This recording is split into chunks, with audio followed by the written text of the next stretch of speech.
Hi guys, it's Rachel with Rachel's Remedies, and today I want to show you how to make a keto cheesecake, or how I make it. So you have to have a Springform pan for your cheesecake, and I love the price tag on this pan. I like to remind myself of the deals I got. This pan I got for $6.99 at TJ Maxx. It's a 9-inch pan, and that makes a difference. So I'm going to be making this in the pressure cooker. And so depending on the size of your pressure cooker, you're gonna need a smaller pan to go inside. I had a little 6-inch one, which was so cute, and it fit in my first pressure cooker that I ever had. So let's start with a crust, and super easy. I'm gonna try to make this in less than 30 minutes. So see y'all in a minute. Okay, so I'm gonna do a cup of almond flour in the pan. And then 2 tablespoons of Swerve or Ethritol.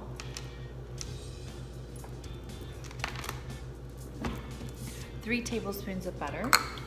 I try to keep butter at room temperature so it's soft and malleable and easy to use when it's time to cook it. And then 3 tablespoons of coconut oil.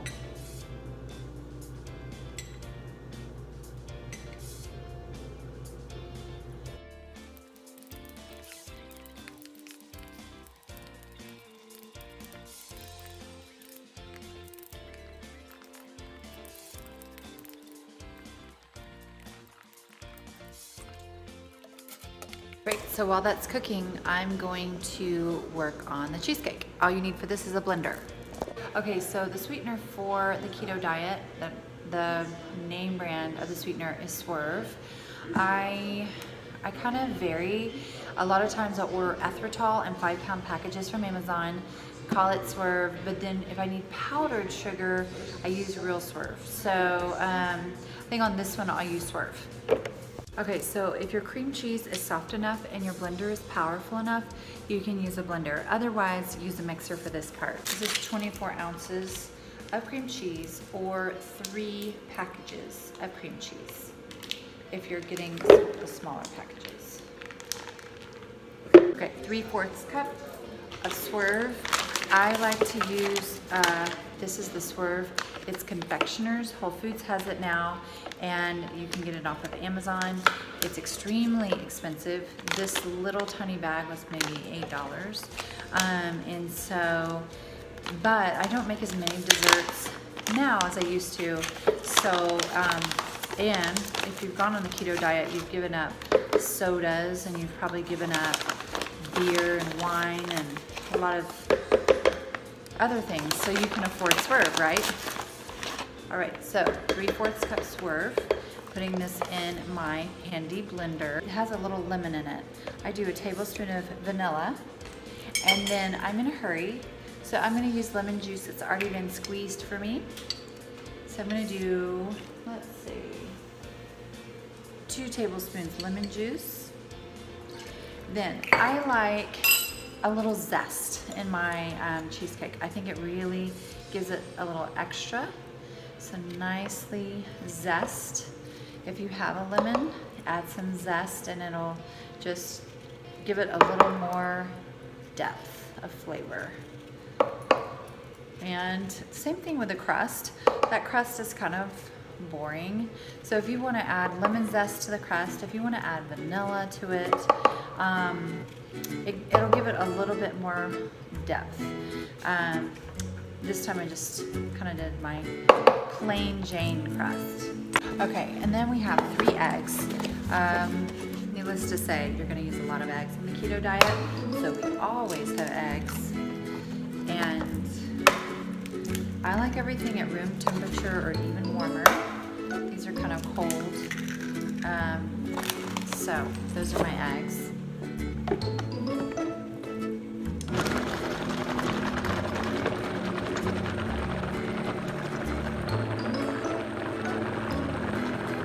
So I start out the blender really slow. I wanted to kind of get emulsified and have the liquid and the solid kind of start getting together, having a little party. And as soon as the cream cheese looks like it's thinking about melting a little bit more, then I will up my game a little bit.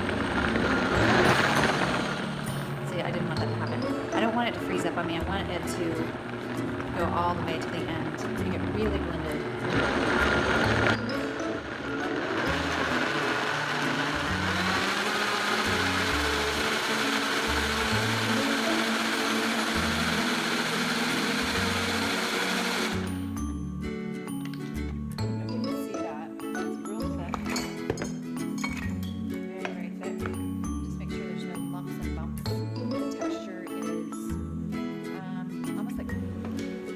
So this is my crust. It's a little, oops, there's a little oil that came out.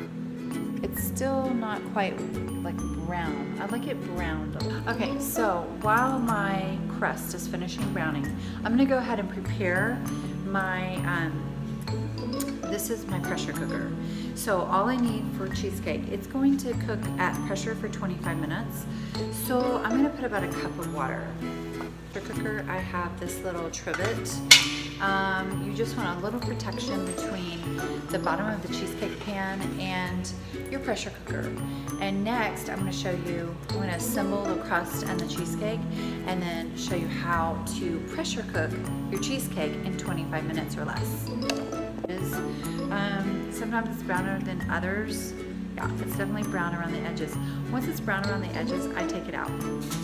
And I'm going to show you the fun part. All right, the other thing I want to do before I assemble everything is I want a really long piece of foil. Hopefully it's long enough. Have that ready for the cake.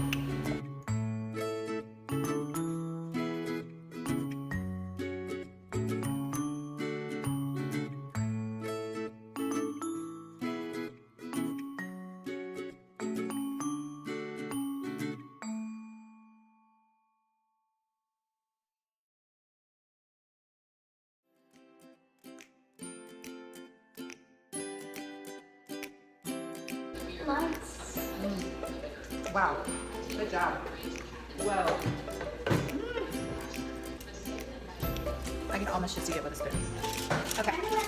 Now what I did was I put the cheesecake very messily on top of the crust, and my foil is not quite long enough. I'm telling you, you want a big piece of foil. That's so awesome. Okay. And I have some oil that leaked on the floor. I have a feeling as part of the crust ingredient that long piece of foil. Of course, if you do a 6-inch cheesecake, you can come borrow my other piece of foil. There we go. There we go. Okay. So this is your foil, and you're going to make a sling for your cheesecake.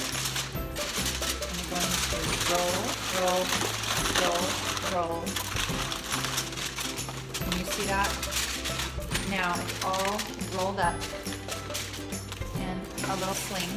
And if you have a really tall pressure cooker, see how mine's short? If yours is tall, you're gonna take the top and you're just gonna lower it down into your pressure cooker. Let me see if I can show you the sides. That's pretty good. You can see there's a little space all the way around. And now I'm just going to lock it in place and put my stove on high. Locking it in place.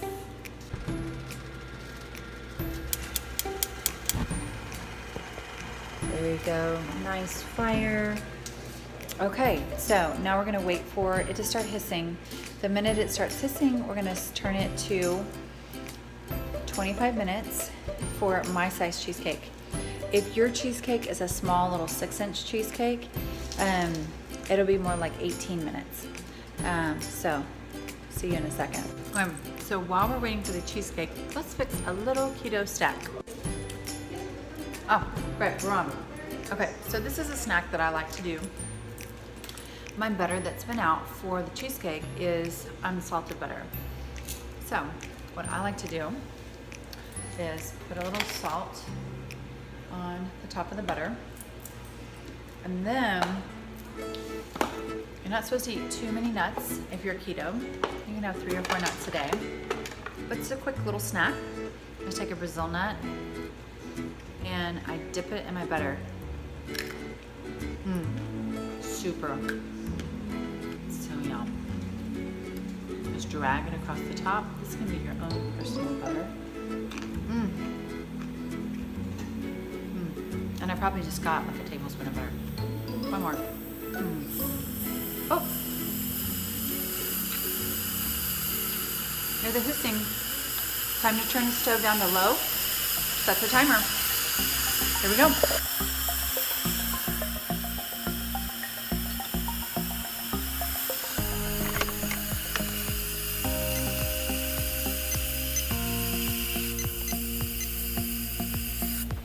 There you have it, people. We're gonna have an awesome cheesecake tonight. All right, see you in a minute. All right, so it's done. I'll show you what it looks like. It's like unwrapping a present. I carefully unwrap it because sometimes I need it to go a couple more minutes. If it's not firm looking. Okay, I'm gonna take it out.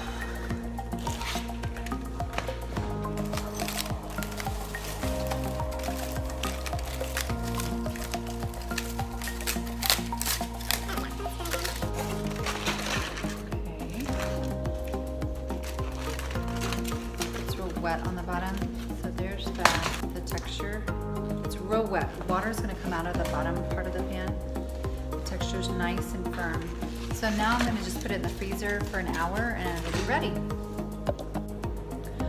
Okay, so it just came out of the freezer. You can see kind of how stiff it is, which is exactly the texture you want. This is the beauty of a Springform pan. You unlock it on the side and you kind of pull it. And I pull it on all sides and it kind of gives. Ah! I just dropped it. Okay, I'm gonna kind of move it back in place. But you can see, you can see on the side how beautifully decrusted. There's my drop. You can see how this is crusted. Now, if I'm gonna shove it back in place and we're gonna slice it and knead it. But if I didn't do that, I can take a little tiny ice cream baller and make little balls out of it and put those balls in a Ziploc bag in the freezer, and it makes wonderful, just like a little mini dessert. So, I can't believe I dropped it. Ah. Enjoy.